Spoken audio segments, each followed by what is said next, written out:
साथियों नमस्कार, स्वागत है आपका अपने चैनल सक्सेस जंक्शन एक कदम सफलता की ओर में। और हम लेकर के आ गए आपके लिए एमपीपीएससी 2020-21, एमपीएसआई 2021, एमपी पुलिस 2020-21, साथ ही साथ पटवारी और अन्य सभी परीक्षाओं की दृष्टि से अति महत्वपूर्ण 360 डिग्री करंट अफेयर, यानी कि यहाँ पर आपको 2020 से लेकर के 2021 में जो भी महत्वपूर्ण करंट अफेयर के प्रश्न बनेंगे वो सब आपके सामने एमसीक्यूज की तरह लेकर के हम आ रहे हैं। एक एक प्रश्न के बारे में पूरी जानकारी आपको देंगे। देखिए, करंट अफेयर 2020-21 में आपसे क्या पूछा जाएगा, योजनाएं पूछी जाएंगी, जो नए ऐप लॉन्च हुए हैं, जो नए इनिशिएट यहाँ पर लॉन्च हुए हैं, भारत ने कितने करोड़ रुपए का आर्थिक बजट लॉन्च किया है, यही सारी जानकारी आपसे पूछी जाएंगी। तो इन सभी जानकारियों को कवर करने का प्रयास किया जाएगा। हर एक प्रश्न आपके परीक्षा की दृष्टि से महत्वपूर्ण है। कोई भी आपका एग्जाम हो, चाहे वो एसएससी का हो, बैंक का हो, रेलवे का हो, हर एक एग्जाम में 2020 और 21 से करंट अफेयर जरूर पूछा जाएगा। तो चलिए बिना समय गवाए हुए शुरुआत करते हैं। आपको बता दें, आपके सामने 20 अति महत्वपूर्ण प्रश्न आने वाले हैं। देखने में 20 हैं, लेकिन कम से कम 80 प्रश्न आपके यहाँ पर कवर करेंगे, क्योंकि ज़्यादा से ज़्यादा जानकारी देने का हम प्रयास करेंगे। तो चलिए शुरुआत करते हैं। आइए देखते हैं पहला प्रश्न। देखिए, 24 नवंबर 2020 को भारतीय सेना ने कहां से ब्रह्मोस सुपरसोनिक क्रूज मिसाइल की सतह से हमला करने वाले संस्करण लैंड अटैक का सफल परीक्षण किया है। तो भारत ने एक जो है ब्रह्मोस मिसाइल का संस्करण है लैंड अटैक, इसे यहां पर सफल परीक्षण किया है। तो ये परीक्षण कहां से किया गया, यही आपसे पूछा जा रहा है। ट्रॉम्बे से, अंडमान निकोबार से, चांदीपुर से, या फिर इनमें से कोई नहीं। आइए आंसर देखते हैं। सही आंसर बी, यानी कि अंडमान निकोबार द्वीप समूह से इसका सफल परीक्षण किया गया है। किसका, तो देखिए, भारतीय सेना ने अंडमान और निकोबार द्वीप समूह क्षेत्र बंगाल की खाड़ी से ब्रह्मोस सुपरसोनिक क्रूज मिसाइल की सतह से हमला करने वाले संस्करण लैंड अटैक वर्जन का सफलतापूर्वक यहाँ पर परीक्षण किया है। कहाँ से, अंडमान निकोबार से। ब्रह्मोस के बारे में बात कर लेते हैं। तो ब्रह्मोस मिसाइल भारत और रूस का संयुक्त उपक्रम है, यानी कि भारत ने और रूस ने मिलकर के ब्रह्मोस मिसाइल को डेवलप किया है। ठीक है, यह प्रश्न पूछा गया था एनटीपीसी में कि ब्रह्मोस मिसाइल किसका संयुक्त उपक्रम है। तो भारत और रूस का संयुक्त उपक्रम है ब्रह्मोस मिसाइल। आगे बढ़ते हैं, अगला प्रश्न देखते हैं। कोच्चि और लक्षद्वीप के बीच submarine optical fibre cable connectivity योजना की क्रियान्वयन एजेंसी कौन सी है। देखिए, योजना का प्रश्न पूछा गया यहाँ पर आपसे कि कोच्चि और लक्षद्वीप के बीच में submarine optical fibre cable connectivity योजना यहाँ पर चालू की गई है। तो इसको चालू कौन कर रहा है, मतलब इसका क्रियान्वयन कौन सी एजेंसी के द्वारा किया जा रहा है। एयरटेल, बीएसएनएल, एमटीएनएल या फिर रिलायंस। आइए आंसर देखते हैं। सही आंसर बी, यानी कि बीएसएनएल के द्वारा यहां पर इस कनेक्टिविटी योजना की क्रियान्वयन किया जा रहा है। ठीक है, तो 9 दिसंबर 2020 को केंद्रीय मंत्रिमंडल ने कोच्चि और लक्षद्वीप के बीच submarine optical fibre cable connectivity योजना को मंजूरी दी है। इस योजना के क्रियान्वयन जो एजेंसी है वो है भारतीय संचार निगम लिमिटेड, यानी कि बीएसएनएल के द्वारा इसका संचालन किया जा रहा है। ठीक है, तो याद रखिएगा, फाइबर केबल कनेक्टिविटी योजना किसके बीच, कोच्चि और लक्षद्वीप के बीच कौन कर रहा है, तो बीएसएनएल इसका निर्धारण कर रहा है। आगे देखते हैं। 4 मई 2021 को दूरसंचार विभाग ने 5G तकनीकी और स्पेक्ट्रम ट्रायल को मंजूरी दी है। इसमें आवेदक कंपनियां कौन सी हैं, कौन कौन सी कंपनियों ने आवेदन किया था इसके लिए, 5G टेक्नोलॉजी के लिए, 5G तकनीकी और स्पेक्ट्रम ट्रायल के लिए। भारतीय एयरटेल, रिलायंस जियो, वोडाफोन इंडिया या फिर उपरोक्त सभी। चलिए आंसर देख लेते हैं। सही आंसर डी, यानी कि उपरोक्त सभी। ये तीनों कंपनियों ने ट्रायल के लिए यहाँ पर आवेदन किया था 5G तकनीकी के लिए। तो 4 मई 2021 को दूरसंचार विभाग ने 5G तकनीकी और स्पेक्ट्रम ट्रायल को मंजूरी दी है। इसमें शामिल कंपनियां भारतीय एयरटेल, रिलायंस जियो, वोडाफोन इंडिया और एमटीएनएल। इन 4 कंपनियों ने यहां पर अप्लाई किया था और चारों को मंजूरी मिल गई कि आप 5G तकनीकी का जो है यहां पर परीक्षण कर सकते हैं, यूज कर सकते हैं। ठीक है, चलिए आगे बढ़ते हैं और अगला प्रश्न देखते हैं। स्टेटमेंट वाले प्रश्न ऐसे ही बनेंगे। इनमें से कौन सी ऐसी कंपनी है जिसको 5G तकनीकी के लिए जो है यहाँ पर अनुमति नहीं दी गई है। फिर 4 से अलग कोई एक कंपनी होगी, उसको आपको टिक करना होगा, है ना। ऐसे स्टेटमेंट बन सकते हैं। 5 अप्रैल 2021 को भारतीय रेलवे ने किस पुल का मेहराब बंदी का काम पूरा किया है। ये बहुत महत्वपूर्ण प्रश्न है, इस पर आप 3-4 स्टार लगा लीजिए। और जहाँ तक बहुत ज़्यादा उम्मीद बनती है कि आपके एमपीपीएससी 2020 में ये आपसे टकरा जाए। प्रयागराज पुल, बॉलीवुड पुल, चेनाब पुल या फिर लद्दाख पुल। तो बताइए कौन सा ऐसा पुल है जिसका जो है मेहराब बंदी का कार्य पूरा हो गया है और दुनिया का पहला मेहराब बंदी वाला ये पुल है। आइए देखते हैं आंसर। सही आंसर सी, यानी कि चेनाब का जो पुल है वो पहला दुनिया का पुल बन गया है जिसका मेहराब बंदी का कार्य पूरा हो गया। देखिए, विश्व का सबसे ऊंचा रेलवे पुल है, बहुत महत्वपूर्ण प्रश्न है, फिर बार बार आपसे कह रहा हूं। तो विश्व का सबसे ऊंचा रेलवे पुल कौन सा है, तो चेनाब नदी पर बना हुआ पुल है, ये भी आप याद रखिए। ऊधमपुर श्रीनगर बारामूला रेल लिंक परियोजना का हिस्सा है। कौन सी परियोजना, ऊधमपुर श्रीनगर बारामूला, इन तीनों को जोड़ने वाली रेल लिंक परियोजना जिस पर यह पुल बनाया जा रहा है। नदी तल से स्तर क्या है, तो 359 मीटर की ऊंचाई पर बनाया गया यह पुल, जिसकी लंबाई कितनी कितनी है तो 1315 मीटर इसकी लंबाई है और लागत कितनी आई है तो 1486 करोड़ रुपए इसमें खर्च हो गए हैं इस पुल को बनाने में। ये सारे फैक्ट आपके लिए बहुत महत्वपूर्ण है, अलग अलग प्रश्न बनकर भी आ सकता है और स्टेटमेंट वाइज प्रश्न भी बनकर के इनमें से आ सकता है। ठीक है, तो इनको याद कर लीजिएगा। आगे बढ़ते हैं। देखिए, 2 दिवसीय वर्चुअल इलेक्शन विजिटर्स प्रोग्राम 2021 का आयोजन भारतीय निर्वाचन आयोग ने कब किया? ये भी बहुत महत्वपूर्ण प्रश्न है। 5 से 6 अप्रैल 2021, 5 से 6 मार्च 2021, 5 से 6 फरवरी 2021 या फिर 29 से 30 दिसंबर 2021। तो 2 दिवसीय वर्चुअल इलेक्शन विजिटर्स प्रोग्राम कब चालू किया गया? आंसर की बात करें, सही आंसर है ए, यानी कि 5 से 6 अप्रैल 2021 के बीच में वर्चुअल इलेक्शन विजिटर्स प्रोग्राम 2021 का आयोजन भारतीय निर्वाचन आयोग के द्वारा किया गया। इसमें 26 देशों के 100 से 26 देशों ने जो है 26 देशों के 100 से अधिक लोगों ने इसमें जो है पार्टिसिपेट किया है। क्या है प्रोग्राम का नाम? Virtual election visitors programme 2021। ठीक है, आगे बढ़ते हैं और अगला प्रश्न देखते हैं। 26-27 मार्च 2021 के मध्य प्रधानमंत्री मोदी ने कोविड-19 महामारी के प्रारंभ के बाद किस देश की पहली यात्रा संपन्न की है? यानी कोविड-19 महामारी जब प्रारंभ हो गई है उसके बाद में पहली यात्रा कहाँ की है यहाँ पर प्रधानमंत्री मोदी ने? ऐसे डीपली प्रश्न पूछे जा सकते हैं। पाकिस्तान, अफगानिस्तान, म्यांमार या फिर बांग्लादेश। इनकी मजबूरी थी, इनको जाना पड़ा। क्यों? क्योंकि बहुत बड़ा यहाँ पर उत्सव मनाया जा रहा था बांग्लादेश में और बांग्लादेश को आज़ाद कराने में भारत का बहुत बड़ा हाथ रहा है, इसलिए इनको यहाँ पर जाना पड़ा। सही आंसर डी, यानी कि बांग्लादेश में गए थे ये कोविड-19 महामारी के दौरान। देखिए, उनकी यह यात्रा बांग्लादेश के संस्थापक नेता व बंगबंधु के नाम से प्रसिद्ध शेख मुजीबुर रहमान की जन्मशती बांग्लादेश एवं भारत के मध्य राजनीतिक संबंधों के स्थापित होने के 50 वर्ष पूरे होने की उपलक्ष्य में रखी गई थी। यानी भारत और बांग्लादेश के बीच के जो राजनयिक संबंध है उसके 50 वर्ष पूरे हुए और जो वहाँ के संस्थापक नेता हैं जिन्हें बंगबंधु के नाम से जाना जाता है, शेख मुजीबुर रहमान, इनका जन्म सप्तशती समारोह था, इसलिए ये बांग्लादेश की यात्रा पर गए थे कोविड-19 महामारी के दौरान। ठीक है, आगे बढ़ते हैं। देखिए, भारत मॉरिशस व्यापक आर्थिक सहयोग एवं भागीदारी समझौता कब से प्रभाव में आया था? यह आपसे पूछा जा रहा है। तो ऑप्शन ए है 1 अप्रैल 2021, ऑप्शन बी है 31 मार्च 2021, ऑप्शन सी है 26 जनवरी 2021 या फिर ऑप्शन नंबर डी है इनमें से कोई नहीं। आइए आंसर देखते हैं। सही आंसर है ए, यानी कि 1 अप्रैल 2021 को भारत मॉरिशस व्यापक आर्थिक सहयोग एवं भागीदारी समझौता प्रभाव में आया था। देखिए, 22 मई 2021 को भारत मॉरिशस ने इस समझौते पर हस्ताक्षर किए थे। हस्ताक्षर कब किए? 22 मई 2021 को। प्रभाव में कब से आया? तो प्रभाव में 1 अप्रैल 2021 को जो है यह प्रभाव में आया था। ठीक है, यह समझौता अफ्रीका में किसी देश के साथ भारत द्वारा हस्ताक्षरित पहला व्यापार समझौता है। यानी पहले इस पर चर्चा होना प्रारंभ हो गई थी कि ऐसे ऐसे हम यहाँ पर व्यापार समझौता करना चाहते हैं। ठीक है, तो प्रभाव में आया था, फिर साइन इस पर 22 मई 2021 को कर दी गए और ये इस पर जो है कार्य होना प्रारंभ हो गया था। ठीक है, और यह पहला ऐसा समझौता है जो भारत ने व्यापारिक समझौता अफ्रीकी देश के साथ में किया है। आगे बढ़ते हैं, अगला प्रश्न देखते हैं। अमेजन इंडिया ने किस शहर में अपना पहला all women virtual customer service centre खोलने की घोषणा की है? सिर्फ और सिर्फ महिलाओं के लिए ये सर्विस सेंटर खोला जाएगा। नागपुर, भोपाल, देहरादून, बेंगलुरु। आइए आंसर देखते हैं। सही आंसर डी, यानी कि बेंगलुरु में अमेजन इंडिया ने अपना पहला all women virtual customer service centre खोलने की यहाँ पर घोषणा की है। यह जो है पिंक सर्विस सेंटर होगा, यानी पूरा का पूरा पिंक कलर में होगा, स्पेशली महिलाओं के लिए चालू किया गया है। कब? 29 नवंबर 2020 को इसकी शुरुआत की गई। आइए देखते हैं अगला प्रश्न। किस मंत्रालय ने आम लोगों के लिए केंद्रीय कृषि मशीनरी निष्पादन परीक्षण पोर्टल लॉन्च किया है?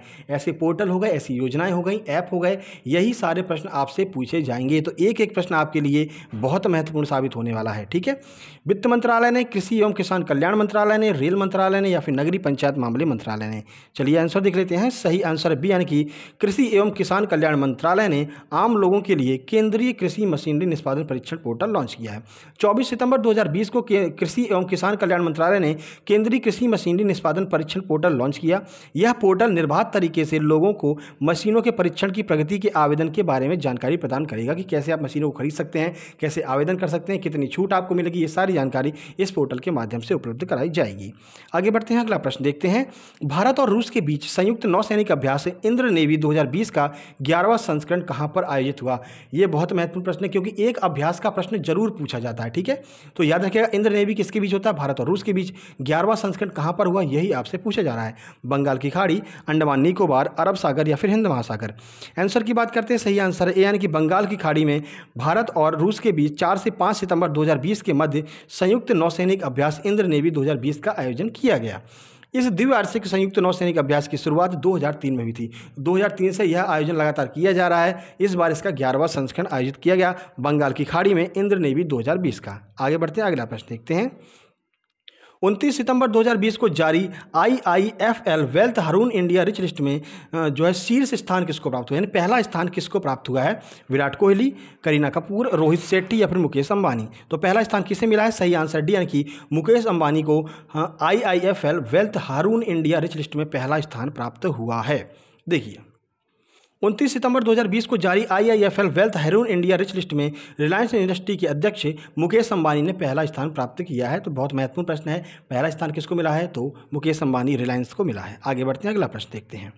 निम्नलिखित में से किस देश के पहले सुपर मीडिया ऐप एलिमेंट्स को लॉन्च किया? किसने देश के पहले सुपर मीडिया ऐप एलिमेंट्स को लॉन्च किया है? PM मोदी, अरविंद केजरीवाल, M वेंकैया नायडू या फिर MS धोनी? किसने लॉन्च किया है देश का पहला सुपर मीडिया ऐप एलिमेंट्स? इसका नाम है। आंसर की बात करें, सही आंसर सी, यानी कि उपराष्ट्रपति M वेंकैया नायडू ने देश के पहले सुपर मीडिया ऐप एलिमेंट्स को लॉन्च किया है। तो आपको याद रखना, देश का पहला सुपर मीडिया ऐप कौन सा है? नाम है एलिमेंट्स। किसने लॉन्च किया? M वेंकैया नायडू ने। ठीक है, आगे बढ़ते हैं। देखिए 14 मार्च 2021 को भारतीय नौसेना का कौन सा जहाज मिशन सागर 4 के तहत कोमोरोस बंदरगाह पर पहुंचा? ठीक है, ये भी आपके लिए बहुत महत्वपूर्ण है। क्यों? जितने भी यहाँ पर कोविड के दौरान यहाँ पर जहाज गए हैं, यहाँ पर जो भी आत्मनिर्भरता से बारे में जो भी प्रश्न बन रहे हैं, ये सब आपके लिए महत्वपूर्ण है। INS Rajahmundry, INS Kolkata, INS Jalashwa या फिर INS तलवार? तो कौन गया था यहाँ पर कोमोरोस बंदरगाह पर? आइए आंसर देखते हैं। सही आंसर है सी, यानी कि INS जलाश्व को कोमोरोस बंदरगाह पर पहुंचाया गया था। क्यों? तो 14 मार्च 2021 को भारतीय नौसेना का INS जलाश्व मिशन सागर 4 के तहत कोमोरोस के अंजुअन बंदरगाह पर पहुंचा।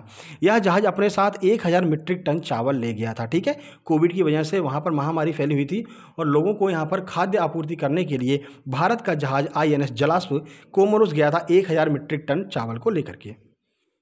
अगला प्रश्न देखते हैं। फरवरी 2021 में किस देश ने टीकाकरण प्रमाण पत्र वाले लोगों के लिए ग्रीन पास लॉन्च किया है? ऑप्शन नंबर ए है France, option B Israel, option C Saudi Arabia, option number D है बांग्लादेश। आइए आंसर देखते हैं। सही आंसर है बी, यानी कि इजराइल ने यहाँ पर अपने देश के लोगों के लिए जिनका भी टीकाकरण हो चुका है उनके लिए ग्रीन पास लॉन्च किया। सर इससे क्या होगा? इजराइल ने 22 फरवरी 2021 को टीकाकरण प्रमाण पत्र प्राप्त करने वाले लोगों के लिए ग्रीन पास लॉन्च किया है। अब इससे क्या होगा कि जो भी मेट्रो हो गई या फिर कहीं पर भी जैसे अपने यहाँ एग्जामिनेशन हो रहे हैं, तो इन सब पर बस वही पास होगा आपके पास में, उस पास की मदद से आप एंट्री कर सकते हैं बिना कोई चेकिंग वेकिंग के, क्योंकि आपका टीकाकरण हो चुका है। तो ग्रीन पास किसने लॉन्च किया? इजराइल ने लॉन्च किया। आगे बढ़ते हैं, अगला प्रश्न देखते हैं। नवंबर 2020 में अमेरिका में संपन्न राष्ट्रपति चुनाव में किसने जीत हासिल की है? Option A Hillary Clinton, option B Joe Biden, option C Michelle Obama, option D Donald Trump. Answer की बात करते हैं, सही आंसर बी, यानी कि जो बाइडेन ने यहाँ पर अमेरिका में संपन्न राष्ट्रपति चुनाव में जीत दर्ज की। तो नवंबर 2020 में अमेरिका में राष्ट्रपति के चुनाव संपन्न हुए। 20 जनवरी 2021 को अमेरिका के 46वें राष्ट्रपति के रूप में जो है किसने शपथ ग्रहण की है? तो जो बाइडेन ने यहाँ पर शपथ ग्रहण की है और ये डेमोक्रेटिक पार्टी से हैं। पार्टी का नाम आपको याद रखना है, क्योंकि पार्टी का नाम आपसे पूछा जा सकता है। किसको हराया? तो इन्होंने जो है आपके क्या नाम इनका, डोनाल्ड ट्रंप को इन्होंने हरा दिया और जो बाइडेन अमेरिका के 46वें राष्ट्रपति बने हैं। ठीक है, आपके लिए एक प्रश्न है, आप कमेंट बॉक्स में कमेंट कीजिएगा कि अमेरिका की पहली महिला उपराष्ट्रपति कौन बनी है? इन्हीं के साथ में ही बनी है। तो पहली महिला उपराष्ट्रपति अमेरिका की कौन बनी है? देखते हैं कितनी जानकारी है आपको करंट अफेयर की, कितनी आपकी करंट अफेयर 2020-21 की तैयारी है। कमेंट बॉक्स में कमेंट जरूर कीजिएगा। चलिए आगे बढ़ते हैं। देखिए IMF अंतर्राष्ट्रीय मुद्रा कोष इसका फुल फॉर्म होता है का 190वां सदस्य कौन बन गया है? मराकस, जॉर्डन, एंडोरा या फिर इनमें से कोई नहीं? आइए आंसर देखते हैं। सही आंसर सी, यानी कि एंडोरा जो है वो IMF का 190वां नवीनतम सदस्य देश बन गया है। देखिए अंतर्राष्ट्रीय मुद्रा कोष का 190वां सदस्य एंडोरा बना है, क्योंकि यह नवीनतम है तो आपके लिए महत्वपूर्ण है। आइए अगला प्रश्न देखते हैं। 2 सितंबर 2020 को जारी वैश्विक नवाचार सूचकांक 2020 में भारत को कौन सा स्थान प्राप्त हुआ है? याद रखिएगा, वैश्विक नवाचार सूचकांक इनोवेशन इंडेक्स में भारत को कौन सा स्थान प्राप्त हुआ है? 51वां, 48वां, 94वां या फिर 85वां? आइए आंसर देखते हैं। सही आंसर है बी, यानी कि 48वां स्थान भारत को प्राप्त हुआ है 2020 की नवाचार सूचकांक में। ठीक है, इनोवेशन इंडेक्स में। देखिए तो 2 सितंबर 2020 को जारी वैश्विक नवाचार सूचकांक 2020 में भारत को कुल 131 देशों में 48वां स्थान प्राप्त हुआ है। सर पहले स्थान पर कौन रहा है? तो इनोवेशन इंडेक्स में पहले स्थान पर स्विट्जरलैंड रहा है, ये भी आपको याद रखना है। आगे बढ़ते हैं। देखिए मई 2021 में भारतीय रिजर्व बैंक ने निजी क्षेत्र के किस बैंक को आरबीआई अधिनियम की दूसरी अनुसूची से बाहर कर दिया? बैंकिंग का प्रश्न है क्योंकि पूछा जाता है आपसे। SBI, PNB, Lakshmi Vilas bank या फिर बीओबी। आंसर देखते हैं। सही आंसर सी यानी कि लक्ष्मी विलास बैंक को आरबीआई ने 9 मई 2021 को रिजर्व बैंक ने निजी क्षेत्र के बैंक लक्ष्मी विलास बैंक को आरबीआई अधिनियम 2 की दूसरी अनुसूची से यहाँ पर बाहर कर दिया है। तो बैंक का नाम है Lakshmi Vilas bank, private bank है। ठीक है, आगे बढ़ते हैं। बजट 2021-22 में मई सड़क परिवहन और राष्ट्रीय राजमार्ग को अब तक का सबसे अधिक बजट आवंटित किया गया है। इस वर्ष इनको कितना बजट आवंटित किया गया है? 5,000 करोड़, 1 लाख करोड़, 3 लाख करोड़ या फिर इनमें से कोई नहीं। तो पहली बार ऐसा हुआ है कि सबसे ज़्यादा बजट जो है यहाँ पर परिवहन एवं सड़क राजमार्ग को दिया गया है। कितना बजट दिया गया यही आपसे पूछा जा रहा है। आइए आंसर देखते हैं। सही आंसर है 1 लाख करोड़ यानी बी बिल्कुल सही आंसर। 1 लाख करोड़ रुपए का बजट यहाँ पर आवंटित किया गया है। देखिए, बजट 2021-22 में सड़क परिवहन और राजमार्ग मंत्रालय को वर्तमान में अब तक का सबसे अधिक बजट आवंटित किया गया है। इस मंत्रालय को बजट 2021-22 में 1,18,101 करोड़ रुपए की राशि यहाँ पर आवंटित की गई है। पहली बार इतना ज़्यादा यहाँ पर आवंटित किया गया है। ठीक है, आगे बढ़ते हैं।